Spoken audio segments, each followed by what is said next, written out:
아까도 얘기했지만 연합뉴스예요. 2026년도 1월 6일자 기사. 썬가크루스 나의 정치 코멘트를 하겠습니다. 대일본 이중 용도 물자 수출 금지, 히토류도 규제하나라는 기사예요. 대만 개입 발언, 다카이치 압박 강화, 중국산 물자 1회 제공하는 타국에도 보복 확진, 베이징 한중 정상회담 다음날 발표, 한국의 유화 메시지와 함께 간접 압력 관측도,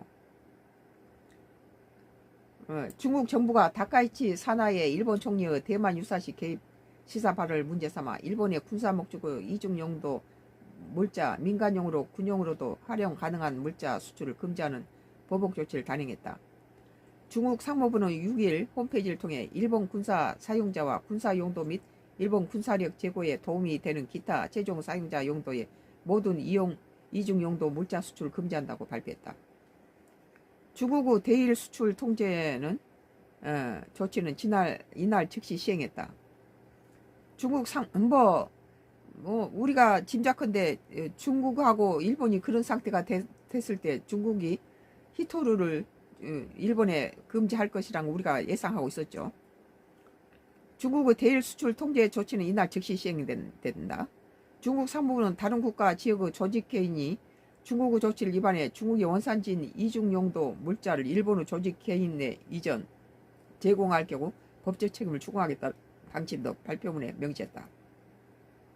중국에서 이런 히토류라든지 이런 물자를 사가지고 제3국이 사서 일본으로 돌아가는 거 이런 것도 용서하지 않는다는 거예요. 상무부는 이번 수출 통제 대상에 중요한 대일 압력 카드로 점쳐온 히토류를 포함했는지 여부에 대해 명확히 밝히진 않았다.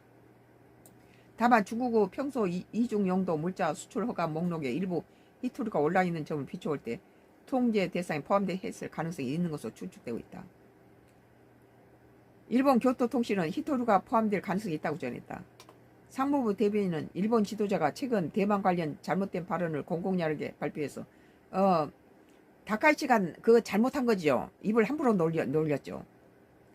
지금 다카이치가 수상이 되면서 한일 관계도 조금 거꾸로졌고 중국하고도 이렇게 마찰이 생기고 일본 주변 국가들이 지금 좋지 않는 상태가 돼 있죠. 지금 외교적으로